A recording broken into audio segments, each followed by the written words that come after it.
ಜಿ5 ಇರುವಾಗ ನೀವು ನಿಮ್ಮ ನೆಚ್ಚಿನ ಶೋಗಳನ್ನ ಎಂದಿಗೂ ಮಿಸ್ ಮಾಡಿಕೊಳ್ಳುವುದಿಲ್ಲ. ಅದು ಸಂಪೂರ್ಣ ಉಚಿತವಾಗಿ.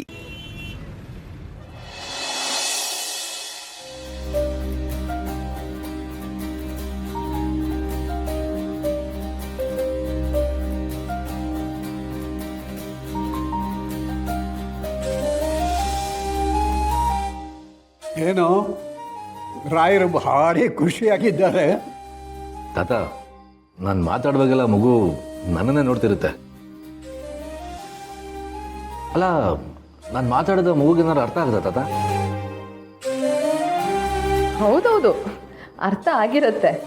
ಈಗಿನ ಆಫೀಸ್ ಪ್ರಾಜೆಕ್ಟ್ ಬಗ್ಗೆ, MBA ಸಿಲೆಬಸ್ ಬಗ್ಗೆ ಎಲ್ಲ ಹೇಳ್ಕೊಟ್ಬಿಡು. ಮುಂದಿನ ವಾರ ಕಾಲೇಜಿಗೆ ಸೇರಿಸಿದ್ರಾಯ್ತು. ನಾನು ಹಾಗೆಲ್ಲ ಹೇಳಿದ್ದು.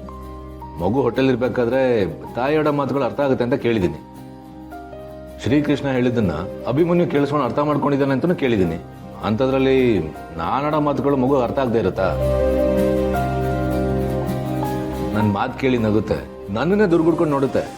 ಅದಕ್ಕೆ ಕೇಳಿದೆ. ಅಣ್ಣ, ನೀನೀಗ ಮನೆಗೆ ಹೋಗ್ತಿರೋದು ಕೆಲ್ಸಕ್ಕೆ ಅಂತನೋ ಅಥವಾ ಮಗು ನೋಡ್ಕೊಳಕ್ಕೆ ಅಂತನೋ? ಏನ್ ಬೇಕಾದ್ರೂ ಅನ್ಕೋ. ಒಟ್ನಲ್ಲಿ ಮುಂಚೆ ಅಮ್ಮನ್ನ ನೋಡ್ಬೇಕು ಅಂತ ಮನೆಗೆ ಹೋಗ್ತಾ ಇದ್ದೆ. ಆದ್ರೀಗ ಅಮ್ಮನ್ನ, ಆ ಮನೆಯವ್ರನ್ನ, ಜೊತೆಗೆ ಆ ಮಗುನ ನೋಡ್ಬೇಕು ಅಂತ ಯಾವಾಗ್ಲೂ ಅನ್ಸ್ತಾ ಇರುತ್ತೆ. ಅದಕ್ಕೆ ಹೋಗ್ತೇನೆ. ಅಲ್ವೋ ದಂಡ್ಪಿಂಡ, ನೀ ಹೀಗೆ ಬಿಟ್ಕೊಂಡು ಆ ಮಗು ನೋಡ್ತಾ ಇದ್ರೆ ಪಾಪ ಅದಕ್ಕೆ ದೃಷ್ಟಿ ಆಗಲ್ವೇನೋ? ನನಗೂ ಹಾಗೆ ಅನ್ಸ್ತು ತಾತ. ಅದಕ್ಕೆ ದೃಷ್ಟಿಪಟ್ಟು ಇಡೋಣ ಅಂತ ಹೋದೆ. ದೃಷ್ಟಿಪಟ್ಟು ಇಡೋ ಅಷ್ಟರಲ್ಲಿ ಅಭಿಗೂ ನನಗೂ ದೊಡ್ಡ ಜಗಳನೇ ಆಗೋಯ್ತು. ಅಲ್ಲ ತಾತ, ದೃಷ್ಟಿಪಟ್ಟನ ಯಾವಾಗಲೂ ದೊಡ್ಡದಾಗಿ ಇಡ್ಬೇಕು ತಾನೆ. ಅವ್ನು ನೋಡಿದ್ರೆ ಪುಡ್ದಾಗಿ ಇಡು ಅಂತಾನೆ. ದೊಡ್ಡದೋ ಚಿಕ್ಕದೋ, ಒಟ್ಟಿನಲ್ಲಿ ನಿಮ್ ಯಾರ ದೃಷ್ಟಿನೂ ತಾಗದೇ ಇರೋ ಹಾಗೆ ಮಗುಗೆ ಒಂದು ಪುಟ್ಟ ದೃಷ್ಟಿ ಬಟ್ಟಿದ್ರೆ ಸಾಕು. ಅಣ್ಣ, ನೀನೇ ಲಕ್ಕಿ. ಕೆಲ್ಸದ ನೆಪ ಮಾಡ್ಕೊಂಡು ಅಮ್ಮನ್ ನೋಡ್ಕೊಂಡು ಮಾತಾಡ್ಸ್ಕೊಂಡು ಹಾಗೆ ಮಗುನೂ ಆಟ ಆಡ್ಸ್ಕೊಂಡು ಬರ್ತೀಯ. ನಮಗ ಅದೃಷ್ಟ ಇಲ್ಲ ಬಿಡು. ಯಾಕಿಲ್ಲ? ಆ ಮನೆಗೆ ಬರೋಕ್ಕೆ ನೆಪ ಕಾರಣಗಳು ಬೇಕಾ? ನಾಳೆ ನನ್ನ ಜೊತೆ ನೀವು ಬನ್ನಿ. ಹೌದಾ? ನಿಜವಾಗ್ಲೂ ಕರೀತಿದ್ಯಾ ಸಮರ್? ಹಾಗಿದ್ರೆ ನಾವಿಬ್ರು ಬೆಳಗ್ಗೆನೆ ರೆಡಿಯಾಗಿ ಬಂದ್ಬಿಡ್ತೀವಿ. ಒಟ್ಟಿಗೆ ಹೊರಡೋಣ. ನೀವು ಮಾತ್ರ ಹೊರಟುಬಿಟ್ರೆ ಸಾಕ? ನನಗೂ ನನ್ನ ಮಗಳನ್ನ, ಅವಳ ಮಗುನ ನೋಡಬೇಕು ಅಂತ ಆಸೆ ಇರಲ್ವಾ? ನಾನು ಬರ್ತೀನಿ. ಆದರೆ ನಾಳೆನೇ ಅಲ್ಲಿಗೆ ಹೋಗೋದು ಸರಿ ಅಂತ ಅನಿಸ್ತಿಲ್ಲ ನನಗೆ. ಮೊದಲು ತುಳಸಿಗೆ ಫೋನ್ ಮಾಡೋಣ.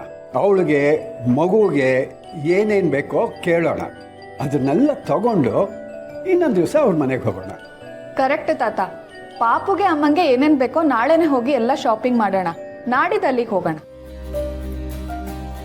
ಹಾಗಿದ್ರೆ ಇನ್ನೂ ಒಂದಿನ ಕಾಯ್ಬೇಕಾ? ಡೋಂಟ್ ವರಿ ಸಿರಿ. ಪಾಪ ನೋಡ್ಬೇಕು ಅಂದಾಗೆಲ್ಲ ವಿಡಿಯೋ ಕಾಲ್ ಮಾಡಿದ್ರಾಯ್ತು. ಅಂದ್ಹಾಗೆ ಅಮ್ಮಂಗೆ ಹಣ್ಣುಗಳೆಲ್ಲ ಏನು ತಗೊಂಡು ಹೋಗೋದು ಬೇಡ. ಈಗಾಗಲೇ ಮನೇಲಿ ಹಣ್ಣುಗಳಿದೆ.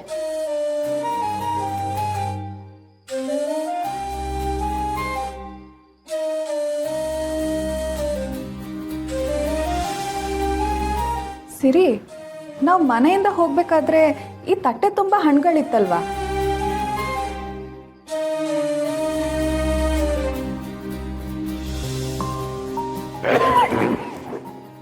ಮಧ್ಯಾಹ್ನ ಯಾರೋ ಕೆಮ್ಮಿದ ಸದ್ದು ಕೇಳಿಸ್ತು.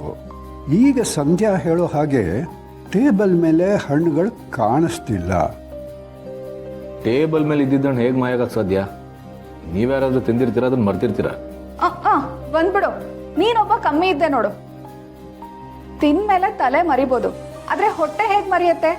ತಿಂದ್ಮೇಲೆ ಹೊಟ್ಟೆ ತುಂಬುತ್ತೆ ತಾನೆ. ಅಡ್ಗೆ ಮನೇಲಿ ಊಟ ಕಾಣಿಸಲ್ಲ, ಇಲ್ಲಿಟ್ಟಿರೋ ಹಣ್ಣು ಕಾಣಿಸಲ್ಲ. ಕೇಳಿದ್ರೆ ನಾನೇ ತಿಂದಿದ್ದೀನಿ ಅಂತೀರಾ? ಆಯ್ತು ಬಿಡಿ. ಇನ್ಮೇಲೆ ಈ ಮನೇಲಿ ಏನಿದ್ರು ಏನ್ ಇಲ್ದೇ ಇದ್ರು ನಾನಂತೂ ಸುಮ್ಮನೆ ಇದ್ಬಿಡ್ತೀನಿ.